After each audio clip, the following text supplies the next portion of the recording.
In today's show, we're finishing off the tiers segment, the fifth show in the tiers series, looking at the center tiers. Michael Bolton. Let's get to it. Let's get to it, indeed. You are Locked On Fantasy Basketball, your daily fantasy basketball podcast, part of the Locked On Podcast Network.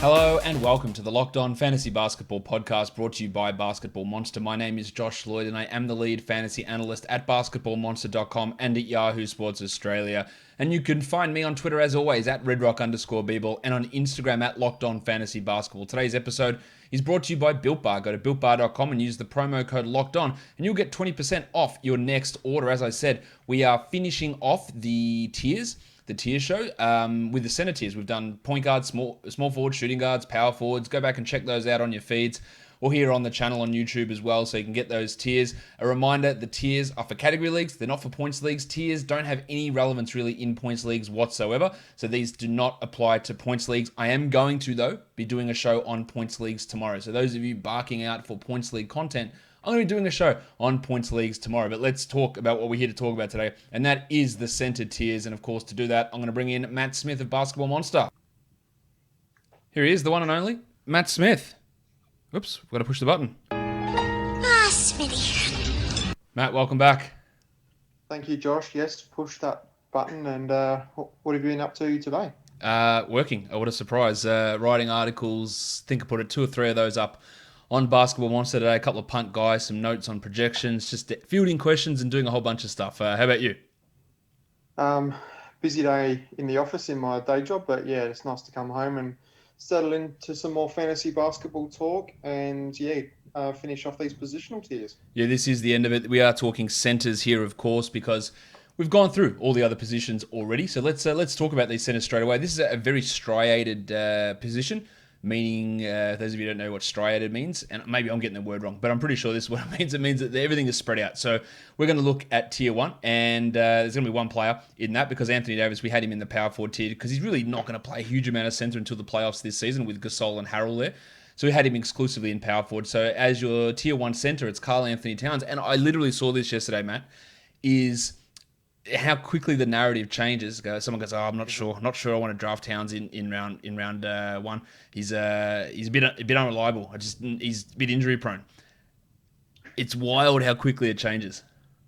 Doesn't take long, does it? Literally one injury, and it was a broken wrist. That's the problem for him. Is it one thing? Was it broken wrist or was it his knee? I don't remember anymore. I thought it was his knee. Yeah. Anyway, whatever it was, he's been injured once in his life. And now he's like, we can't trust him in the top 5. Maybe he gets hurt again, but as I say always, look, literally anyone could get hurt. I could get hurt doing this podcast. I hope I don't, because I'm sitting still. But anyone can get hurt at any point, and that's no reason to steer clear of Karl Anthony Towns. Is there any worry? I have this worry. Is there any worry with him that guys like Russell and Beasley and Anthony Edwards will just jack inefficient shots and not get the ball to the best offensive player on the team by a long way? I wouldn't think so, and I wouldn't hope not. I have absolutely zero doubt around Karl Anthony Towns and would not have any issue whatsoever having him as a top 5 pick. I'll probably have him at number 3 right now. And yeah, like we said, it's just one injury. He was just, I hate the word Iron Man, but he was an Iron Man over the first 4 years of his career. And yeah, he should go back to his dominant ways, the scoring, the passing's increased. His 3-point numbers went through the roof last season as well. And just super efficient from the field and the free throw line. Yeah, I worry a little bit because at times, a different coach, but at times that we had Derrick Rose and Andrew Wiggins and Jeff Teague just dribbling around and never passing it to him. That was under Tom Thibodeau's non-existent offense. We'll see how Ryan Saunders goes reeling in the guys like Edwards and Beasley and Russell and their proclivity to shoot. But Towns is going to put up those numbers, and he is for sure a top 4 guy, if not a top 3 player. Tier 2, there's one bloke there as well, and that's Nikola Jokic. What was that, sorry? There should be plenty of offensive rebounds for him. There'll be a lot of missed shots for him to go and grab, that's for sure. Nikola Jokic is tier 2.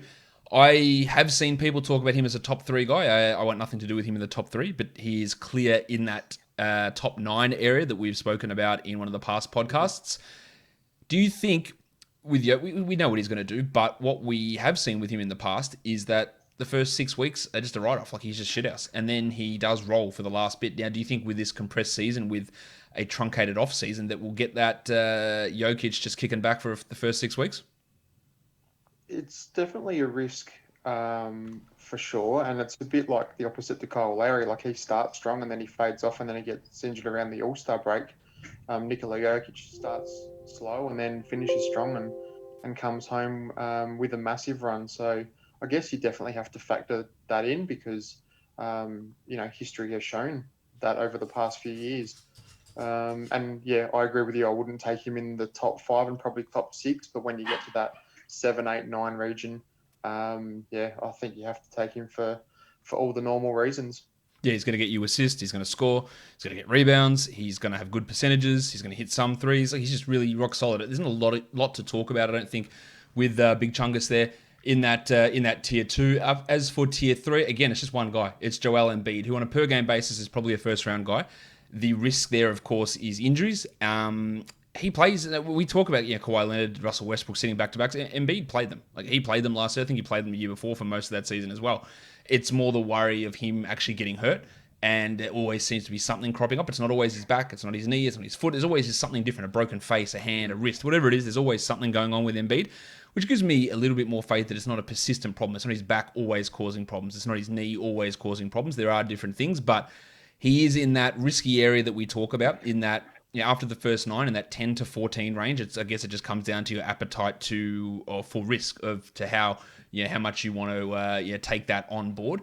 Do you think they'll be extra cautious with him with the compressed schedule?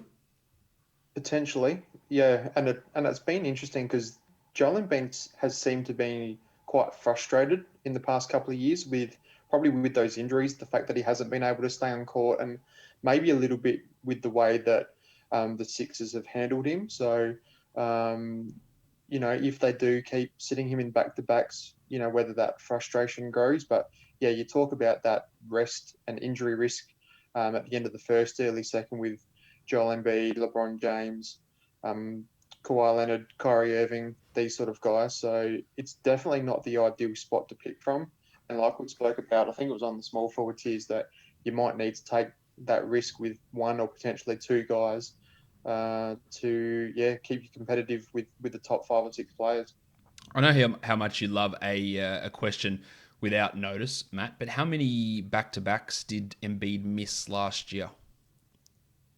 How many did they play? I don't know, but I don't have that information in front of me. I can't be that prepared. Oh, come on, mate. He had 1 job to do. I'll say he missed 2. Okay, I'll say you're technically correct. He missed one of them in the last 2 games of the bubble, which doesn't really count. And then he missed another one on the 12th and the 13th of November. He missed the back-to-back there, but every other one he played. So, actually, now I'm lying. It was 2, sorry. The 7th of December he missed as well. So, yeah, he played some of the back-to-backs. He missed some of them. It's not just a blanket statement for Embiid like it has been for Kawhi. And I think that does play into people's minds that, he's just going to sit every back-to-back. And that hasn't been the case for about 2 years now for Joel Embiid. But it is always that risk there with his injuries. I'm not going to say it's a risk to try Built Bar, Matt, because they are the best tasting protein bars ever. They come in 6 new flavors to go with the 12 original flavors. You're not even taking a risk. Just order a box and you're going to taste the best tasting protein bar ever. Caramel brownie, cookies and cream, cherry barcia, lemon almond cheesecake, carrot cake, and apple almond crisp. Built Bars, they're healthy and they're great if you're looking to lose or maintain weight. Matt, have you put on any weight over the quarantine period? I have actually, and I have a question. Do they ship to Australia or? That is a good question. They do not ship universally to Australia. So I've had some, but it's not a general rule that they ship here. But I am bugging them to get them out here. Because when they do, I'm more than happy to try a box or 2 and see how it goes. We've been in lockdown, haven't been able to go out and walk the dog and exercise. So be more than happy to try some. And yeah, trust your word that they taste good. So if you can hit me up with a couple of boxes, be more than happy. And anyone else who wants to sponsor me, bring it on. No worries, mate. I'll get you some Built Bars over there because they are low calorie, low sugar, high protein, and high fiber bars. Go to builtbar.com, use the promo code LOCKEDON, and you'll save 20% off your next order. That promo code is LOCKEDON for 20% off at builtbar.com. All right, let's move on to the next tier, Matty. We're talking tier 4. There's one bloke in this one as well, and this is controversial to people. People ask me this all the time. What are you doing, Josh? Why is Jusuf Nurkic so high? Why have you got him as a second-round type player? Why is he sitting here in tier 4? When you saw it, Matt, you absolutely went, what's going on? Why is Nurkic here? Do you want me to explain it? Well, go on. All right. Jusuf Nurkic, before his broken leg, played 27 minutes a night in the, 18-19 season. He was the 36th ranked player on a per-game basis. He came back in the bubble, straight off the broken leg, played 33 minutes a night in those 9 games, including the play-in. And he was the 8th ranked player on a per-game basis last season. There is no concerns with his broken leg because they just rolled him out straight away at those 33 minutes. He is the Blazers' second best player pretty comfortably. I feel pretty good that he is going to play more than 27 minutes a night next season. I think he plays 30, 31, 32, 33 minutes. He's got to be over 30 to me. You, under no circumstance, take him in this tier area in that second round. You don't do it. You don't need to do it. You're losing your value because his ADP is low. It's 49, I think, on Yahoo, off the top of my head. So you're talking, that's like outside the round 4, that's start of round 5. Like if you take him in round 3 or round 4, you're doing really well. But in terms of what I'm looking at into his per 36 numbers, they're really not that different to what he did in 17-18. He's maybe a couple of extra blocks per game, but that has really increased for him. Maybe I could drop that down. His free throws have seen a significant improvement. That is why he comes out that high. A reminder to people, I don't go through and just go, well, I'm putting this guy at 14 and this guy at 15 and this guy at 16. There's nothing subjective about me doing these lists of players in terms of their projection. But I think that he's got to play more minutes. He's an unbelievably good per-minute player who's improved his shooting and his assist numbers and his passing and his defense. And that all came out to looking that good. But you don't under any circumstance, and if you foolishly have 9 turnovers on in terms of looking at your rankings, he looks even higher. You just don't do it. You don't go anywhere near him in those areas. That's not the right spot to pick Nurkic. But the numbers came out how the numbers came out, and I think that's. I think it's fair. I think that's sort of where he needs to be in terms of that value, because I don't think there's anything wrong with his individual projection that I've got there. Yeah, maybe things could change, but I just assume he's playing more minutes. I think he's playing 5 to 6 extra minutes than he did in 17-18, and that's why he pushes that high. Simple as that. That's a long explanation to say he's playing more minutes. And to read out those bubble stats, he averaged 16 points, 10 rebounds, 4 assists, 1.4 steals, 2 blocks on basically 50% from the field and 88% from the free throw line in just over 31 minutes per game.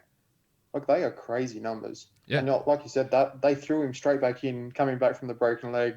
Just go for it, Jusuf. Obviously, yes, they did need to make playoffs and they needed him. But he has great chemistry with Damian Lillard. Now he's got Robert Covington on the wing to pass to as well. I really, really like what Jusuf Nurkic can offer this season and those defensive stats, along with the efficiency. Yeah, that's why he's ranked so highly. So people are going to look at this and say, well, why is he so far ahead of Bam Adebayo? Well, again, you don't pick him there. You just don't pick him ahead of, well, not so far, but he is. Why is he higher than Bam Adebayo? You don't pick him ahead of Bam Adebayo. Like, that's just not smart use. Like, these projections and these projected rankings aren't where you take players, because then you're losing that value. Adebayo's numbers in terms of your ADP is significantly higher. So if you want to take them, you can take them both. But it's about getting that value back. And I think Bam, which we'll probably switch over to talking about him in a second, but let's move on to Tier 5. But I think Bam's being a little bit overrated. Tier 5 is Andre Drummond, and a lot of people are pretty curious about this with Drummond as well. And I'm going to be honest, before I started doing the projections, my worry was, well, man, Drummond was shit in Cleveland last year. He really struggled. But it's not really as true as what our brains make us think that it was when you go back to look at it. Plus, Tristan Thompson's not there anymore. Yeah, I actually went back through some of Drummond's numbers last year, and I was the same. I thought he was terrible, but some of his numbers weren't actually too bad. They were unbelievable. The last 3 games, Matt, 27-13, 4-4-1, 28-17 with 3 blocks, 21-7 with 2 steals and a block. They're his last 3 games with Cleveland before the season shut down. That is insanity. Not bad at all. But yeah, we know what we get with Drummond. We get the elite rebounds and steals, the good blocks and field goal percentage. But that terrible free throw efficiency drags him down a little bit. So yeah, if you do want to punt that category or whatever, then yeah, you can bump him up a little bit. But yeah, I, as you said the other day, I don't punt categories normally, so I don't see myself getting Andre Drummond this season. If you turn on the punt free throws on Basketball Monster, in the projections, you will see Drummond come up to being like the 9th best player. Under no circumstance, you don't come in and say, I'm punting free throws in a draft, so I'm taking Drummond at 9. Like, you just don't do it. That's just not how it works. There's no value in doing that. I think he plays some fewer minutes this year. Like, he played 33 a night for the last 4 years. But there is no other real centre. There's JaVale McGee, but come on. There's Larry Nance. I don't think the Cavs value Larry Nance as what we do as a fantasy community. They continually play him low minutes until someone gets injured. And there's Kevin Love. And the risk, I guess, with Drummond, my risk with him is if he gets traded to somewhere and he's in a smaller role. I think that's a chance. And I wouldn't be surprised. I think I said this last year for Jeff Teague, saying that would be his last year as a starter. I wouldn't be surprised if Drummond is never a big minute starter again in the NBA after this season. I think the game has just passed him by. But he's going to do it this year, but I just think this might be it for him. Yeah? How old is he? He's not old. He's like 26. 30, 27, 28 this season. He feels older than that. Yeah, he's not old at all. So he's still in his prime. Yeah. But, yeah, can't stretch the floor. That's an interesting one. But his contract's still not great. But he's out of contract at the end of this year. He's not going to get more than $10 million a year after this season, I wouldn't have thought. But he's at a real crossroads. But in terms of his dynasty value and his fantasy value, I think it's going to drop off quite a bit after this year. Yeah. But he's I think he's still got good numbers in him for this year. He's an interesting one. And again, gets that value if you're punting free throws. Tier 6 is where there's a bunch of guys there. Bam Adebayo is there. Christian Wood is there. KRISTAPS Porzingis is there. DeAndre Ayton is there. Let's talk Bam for a second. His ADP is relatively high. I'm just trying to find him here. It's on at 23. I've heard people say they'd take him ahead of Kyrie and EMBIID at that 10, ahead of Kawhi at that 10 to 12 spot. That absolutely to me is what's it called? The playoff rose-colored glasses. In the playoffs, he averaged 18 and 10 with a steal and 0.8 blocks and 4 assists. Like, they're fine numbers. They're not that good. I'm not expecting... I think he had his big breakout last year, going from being a backup to a starter. I'm not sure how much extra it bumps up for him this year. And I think if you take him at 10, you might be a bit disappointed. You'll be very disappointed if you take him at 10. And you were just talking about comparing Bam and Yusuf Nurkic, and their projections are quite similar. But then when you scroll across to that value column, and particularly at blocks, Nurkic is at a 2.18 and Bam's at a 1.18. And that's only a difference of, just over half a steal per game. And we're talking the other day about 2 is elite. And the difference in their blocks numbers is already 1. That's where the big difference comes from for those 2 players. Christian Wood, I think we spoke a little bit about him in power forward tiers. We did, yeah. And the same with Porzingis. And DeAndre Ayton, really like DeAndre again this season. Another efficient big man with the addition of Chris Paul.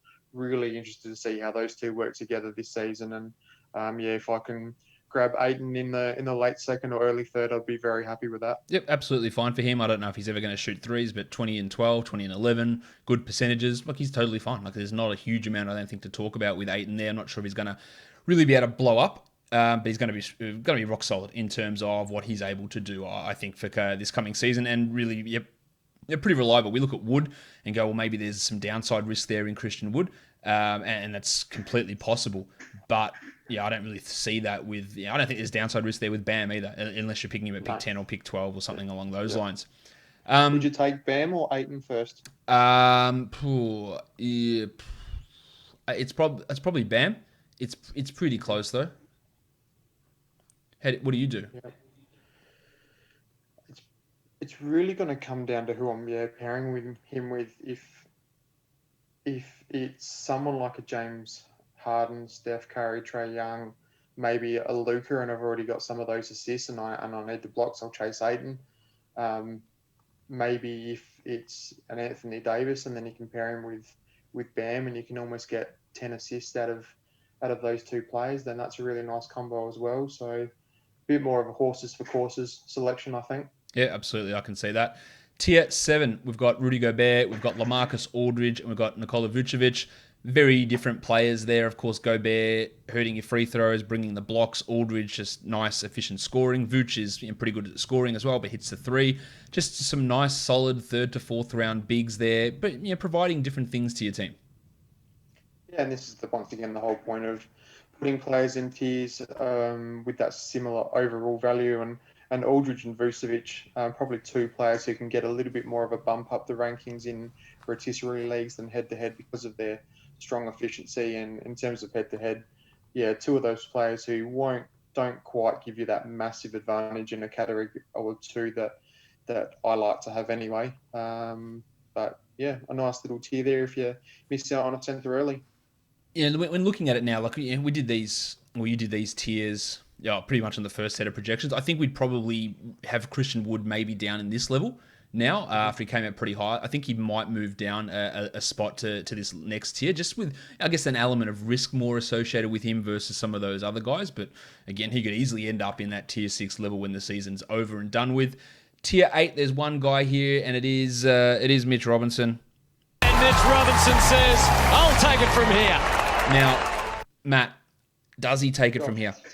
That's the question for Mitch, because last year he was pinned to the bench for reasons that nobody will understand. He has foul trouble. I tend to think that when he starts, the foul trouble is not really an issue because he does tend to reduce that. It does reduce his block rate.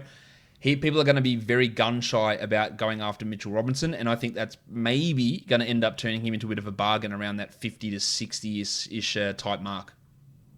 Yeah, I'm not sure I want to pay top 50 value for a player that basically only contributes in two categories, in blocks and field goal percentage. I am a little bit nervous around... Yeah. Oh, yeah, good rebounder, yep. I am a little bit nervous around the foul rate as well. And like we mentioned in one of the previous podcasts, I'm fairly safe when it comes to drafting in the top 50. And I do like to see a body of work behind a player before I draft them. And I just quite haven't seen that for long enough or consistent enough for Mitchell Robinson. So I think for those reasons, unless he falls into the mid-rounds, I won't be taking him inside the top 50 this season. I'd say there's a risk with him, right? Obviously with the fouls. Nerlens Noel is there. Now, no one's confusing Nerlens Noel to be a top-level starting centre, but Nerlens Noel is there. But there's also upside with Robinson. I'll tell you why. Because if Tom Thibodeau likes him, he's going to play a lot of minutes. If Tom Thibodeau says, no, you are the guy, and Taj Gibson's not there, obviously. If you are the guy and you stay out of foul trouble, like he could play 35 minutes a night, and he could end up as a top 25 player blocking 3 shots per game. Like it's a possibility. You don't bank on it, you don't expect it, and you don't have to at this point. Like you just get him for what he's potentially worth in the 60s type of area in this tier, which he's sitting by himself. And there is downside risk, but there is also upside risk associated with him too. I don't know, it's not risk, not upside risk. There's just upside associated with him. Tier 9, Jonas Valanciunas, Miles Turner, and Al Horford. I did a mock draft today, and not a video, that's coming later this week. And had Al Horford at pick 98 or whatever it was. Something along those lines where I picked him. And the question, multiple people, why'd you pick Al Horford? Well, Al Horford was bad last year, right? He wasn't good. But, man, I think we talked about this the other day. Can't remember if it was on or off air, but he was still the 81st ranked player last season. He is going to be playing the natural position of center versus power forward. And he's probably going to get a little bit more of an opportunity here in Oklahoma City. So I've got no problem with Horford. Again, don't take him here. You don't draft him here at all. But he could easily get back to this level of value. The upside's low, but he can get back here pretty easily. Yeah, he could. And I didn't like the signing at the time when the Thunder still have Steven Adams on the books, but then they moved him on. And Horford is basically their only big, really. Yeah, literally. It's Mike Muscala's there on the center. Yeah, and... 34 years of age, but he does have a nice, well-rounded fantasy game. Good passer as well if you need some out of position assists. So yeah, like I said, don't draft him here, but a little bit later on, and he could turn out to be a top 60, top 70 type of player. What do you make of Miles Turner? Because a guy that's had top 30 type seasons and has seemed to have fallen out of favour with a lot of people. His ADP on ESPN is 97. I don't really get that. He was 66th last year, played only 29 minutes a game. New coach in town, Nate Bjorkgren. Turner can be a guy that should be bombing a lot more threes than he is. He should be playing more minutes than he is. I think he's got some real sleeper-ish type upside. You don't need to do any reaching or anything like that, but people are just writing this guy off as a valuable contributor.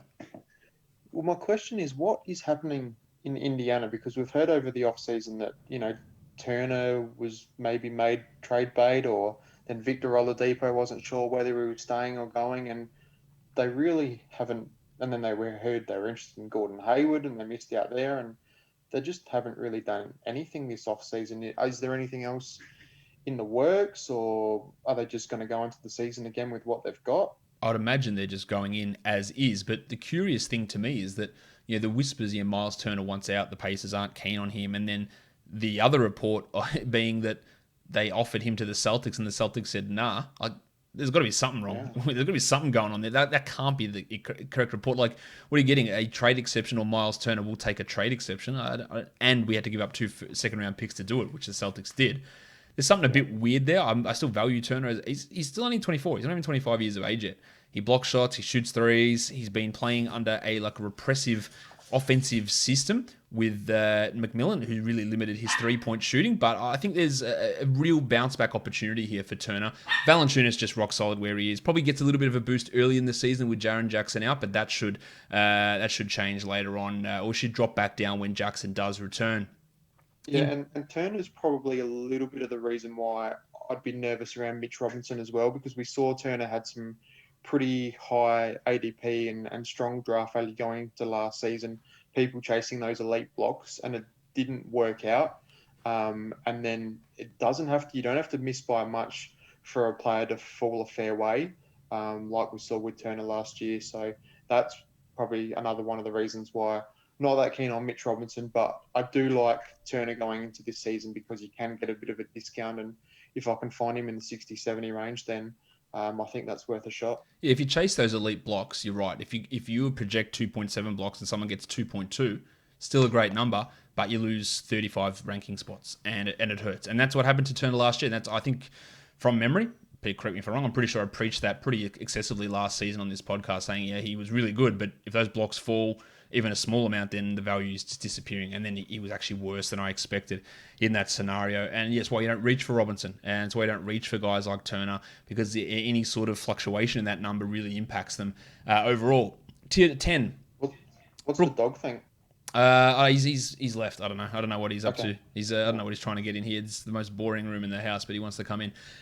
Tier 10. Brook Lopez and Tom Bryant. It has been said that Thomas Bryant is going to start for the Wizards. Good. Yes. There's no need for Robin. No need for Robin, Brook's brother, to be the starter there. Now Lopez's value. We talk about upside.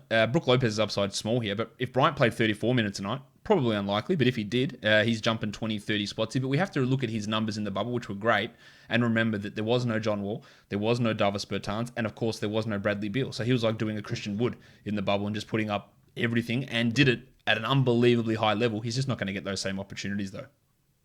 Definitely not. And we talk about, in this 50 to 100 range, you really need to get one or two guys who can blow up and put up a top 50 season. Thomas Bryant is one of those players who can do that with a well-rounded fantasy game, good points, good rebounds. If he can lift his blocks a little bit, he's developed the three ball as well. I'd love to grab Thomas Bryant in the middle rounds, and there's one other centre who I'd be targeting, and he's actually in the next tier, Josh.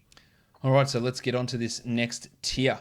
Who's in this one? We've got Wendell Carter Jr., Hassan Whiteside, Steve Adams, Clint Capella, and the old mate Boogie Cousins. Yeah, Wendell Carter Jr. is the guy I speak of there. Another player who I'll be looking to draft this season. Now, nothing in particular stands out around his projections or the numbers, but, solid at scoring, good rebounding, good defensive numbers, really efficient from the field. A new coach there with the Bulls, who can hopefully bring the best out of Wendell Carter Jr. and Larry Marketing and maybe even Otto Porter.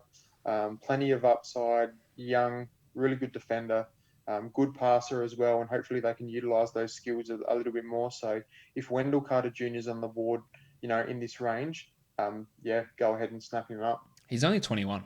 Like, he is ridiculously young. He can shoot and he can pass. And we haven't seen that in the NBA because of the shithouse coaching that he's received. And yeah, I love him in this area. I think there's so much up. Okay, I still believe he can be a top 20 player at some point, not this season, but he could be a top 50 guy this year pretty easily. Steven Adams, yeah, whatever. Clint CAPELA, there's not much discussion needed about those guys, but two names here that are pretty interesting. HASSAN Whiteside, signed to be a minimum 1 year contract for the Kings. A lot of people think, well, he's starting, he's playing 30 minutes a night, let's go lock it in. I would be cautious of that take. I don't think you wait as long as you do for him to get signed and then give him just a minimum contract to pencil him in as a 30-minute a night starter. Yeah. Yep. And especially when they got Rashawn Holmes there, who can do, well, better player and can do, good fit with Sacramento. Had a really nice season last year, but yeah, it just smells of a timeshare. So unfortunately, while they're both healthy, it's going to really spoil both of their upsides. Yeah, but look, Whiteside, even in minimal minutes, can still produce at this sort of level. That's why he's here. And if he does get 30, then he blows through this. I just don't think that's going to be the case. And Cousins is another one. He's had the 3 catastrophic injuries, the torn Achilles, the torn quad, and then he had the torn ACL. So, like, banking on him is ridiculous. But we're talking about a guy that is a top 6 player before those injuries, like just ludicrous numbers, and he's never going to get back to that. He's never going to get back to those minutes. But Christian Wood is going to be the starting center in Houston. Their other center on the roster is Cousins. Like, that is literally it. And the other power forward on the roster, who isn't PJ Tucker, is unless you want to count Bruno Caboclo, I don't. But unless you want to count him, it's Cousins. So he's going to get a chance to play with Wood, who's the center, who's the power forward. Doesn't really matter. He's going to play max 23, 24 minutes. You don't have to pick him anywhere near this range, but as a late pick, I'm all for it. He's ranked 200th on ESPN, and he's ranked pretty low on Yahoo as well. If he's a 26-minute a night player, he's a top 50 guy maybe, and that's fine at this point. Is he? But then you've got the back-to-back risk, maybe a bit of rest, ease him through the season, especially early on while he comes back, the conditioning. Maybe the Rockets want him healthy for playoffs, all those sort of negatives as well. They're not making the playoffs, let's be honest. Ooh, big call, Lloyd. We'll see. They're not making the playoffs. We'll see. I don't think they're making the playoffs. We'll see what they're doing, but I'm pretty confident they're not.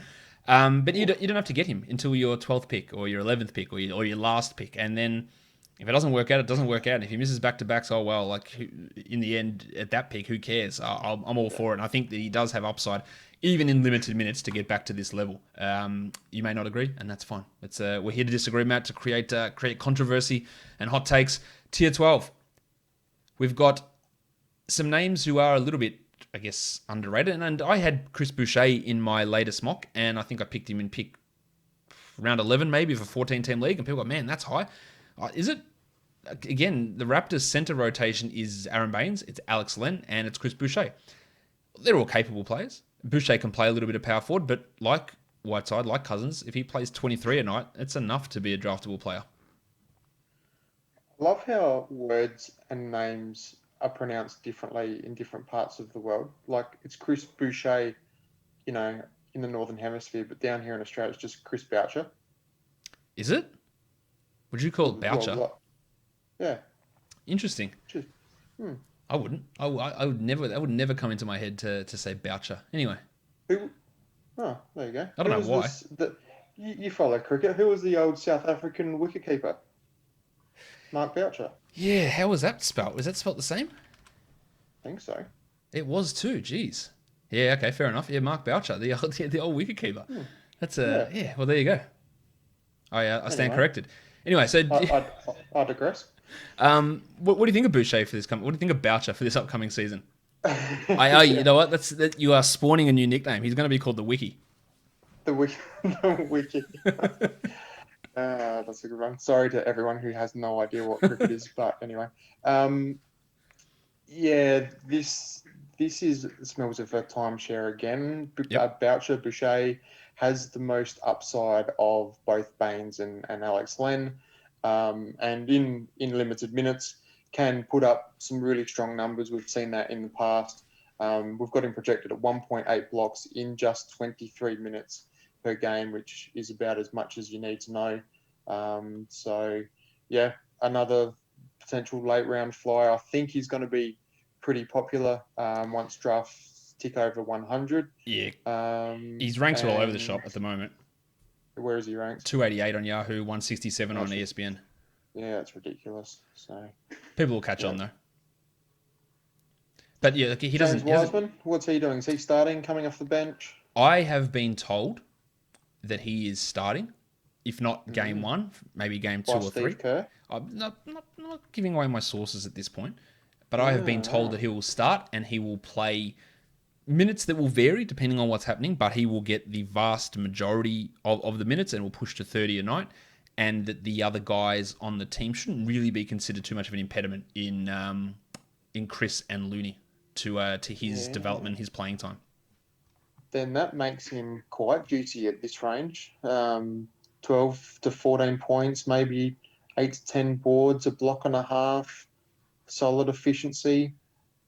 It's not bad. It's not bad at all. Yeah, so he joins the wiki, Chris Boucher, Rashawn Holmes, Brandon Clark, and Daniel Tice. Some real different guys here. Clark and Tice, upside. Holmes, upside is probably really limited by Whiteside's presence. Boucher, if he played 30 a night, then he'd blow up. He won't because he's not a good defender and Nurse thinks he's too skinny, but in limited minutes. Wiseman could absolutely blow through this number. So some different guys. And I think, Matt, I don't know if you approach drafts this way, but depending on what I've done earlier on, like if I've taken some riskier picks, if I've taken, say, a Christian Wood in round 6, then I'd probably be less likely to take a flyer on the wiki here, Chris Boucher, just because they're both sort of upsidey type guys. Maybe I want more of the stability of a Rashawn Holmes or even a Brandon Clark there to solidify my percentages. Or do you just go all in on all the upside picks or all in on all the safety ones?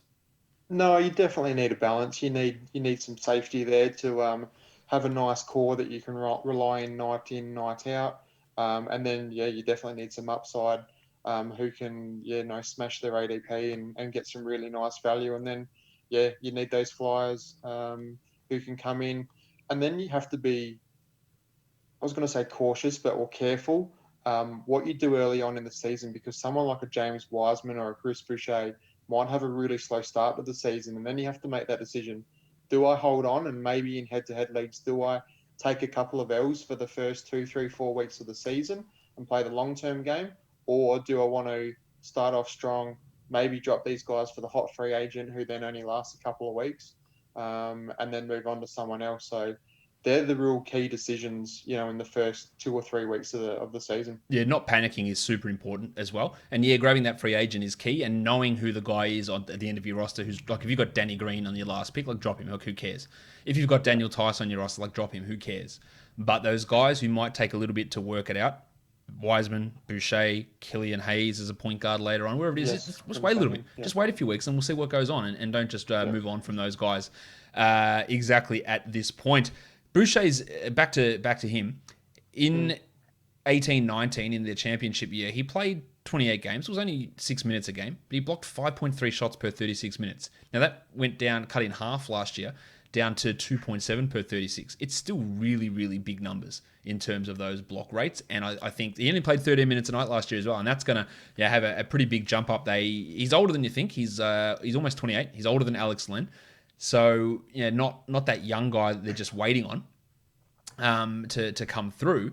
But he is a player that's got undoubted ability in terms of being able to put up those fantasy stats. We just don't know how the numbers are going to shake out, but absolutely worth a flyer towards the end of your draft there. And then onto the final tier of centers. This is as boring as it gets, mate. DeAndre Jordan, Nerlens Noel, JAKOB Poeltl, and Ivica Zubac. Who's got the best upside out of that group? For me, it's definitely Zubac, and I was quietly excited when the Clippers moved on from Montrezl Harrell, only to sign Serge Ibaka a couple of days later. But yeah, so that took a massive hit to Zubac's value. Still don't mind him once again as a bit of a late round flyer and a good spot start option when maybe a Serge Ibaka, Kawhi Leonard misses some games, or potential DFS option as well throughout the season. JAKOB Poeltl, probably a block streamer, Nerlens Noel, defensive streamer, and the other rotation / positional battle is between DeAndre Jordan and Jarrett Allen. Have you got any inside sources there, Joshua? I don't have any sources on that. I'd be pretty surprised if after firing Kenny Atkinson and the new coach, just coincidentally, this first game making the switch to put DeAndre Jordan at starter, if that didn't carry over to this year. It's absolutely the wrong decision, but I wouldn't be surprised if it carried over. I think if they shouldn't, but if they decide that Jordan plays 30 minutes a night, he's got some upside here. He'll smash this number if he plays 30. I don't think that he will. The other one, I don't think Noel's got it. I don't think Zubats has got the upside. As you said, I was super excited about bringing Ibaka in. That just puts a real cap on what he can do. JAKOB POELTL, to me, is interesting. Now, I think next year, he's really going to blow up. But if they decide to try him and Aldridge together again, because Aldridge did start shooting threes again last season, and if they get rid of whatever the nonsense Trey Lyles experiment is at power forward, if they start POELTL and play him 25 a night, he's probably a top 20. He's probably a top 100 guy. Big field goal percentage, very, very good rebounder, very good shot blocker, can score a little bit, not in high numbers, and he's really a real specialist, but he does them in real high volumes. That's going to be able to enable him to get up. And now we just don't know what that front court's going to look like. But if they do go back to a POELTL Aldridge starting group and he plays the 25 minutes, because they've invested a little bit in him, 3-year, $27 million contract for POELTL, so there's something there. He's just a name to watch to me. I probably wouldn't draft him outside if I just needed that field goal boost in the last round, but more upside than Zubats and Noel to me, even though I do like both of those guys on a per-minute basis. And maybe just a couple of other guys who didn't quite make the tiers, but early on in the season when KRISTAPS Porzingis is out, a Maxi Kleber or a Dwight Powell, do you like either of those early on in that first 3 to 4 weeks of the season? Look, Porzingis being out really does, likely being out, and Dwight Powell likely being out or limited. There's some value there for Kleber for sure. And it's one of those things, you can take them with your last pick, use it as like a waiver wire move, run it for 2-3 weeks, and then drop him if needed after that. Sounds good. Who was the other guy you said? Dwight Powell. Yeah. That Dallas situation. Okay, look, let's... Yeah, I just don't think he's going to be able to play enough at the beginning of the season. Yep. It's just, he's coming off an Achilles. He might be ready, but I'm not taking that risk. I don't think the upside there is really there for him. Matt, we've been going too long on this one for Center Tiers. We'll wrap it up here. Thank you again for coming on and doing these 5 shows, as is the annual tradition. No, it's always a pleasure, Josh, and I look forward to receiving my protein bars soon. Follow me on Twitter at SManSports. Follow Josh on Twitter at RedRock_Bball. Go and get your Basketball Monster subscriptions. We're there all season. Great fun, great projections, awesome tools.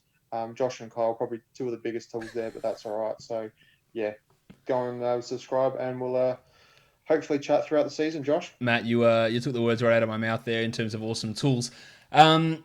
Guys, subscribe Apple Podcasts, Google Podcasts, Stitcher, Spotify, and on YouTube. Guys, we are done here. Thank you so much for listening, everyone. See ya.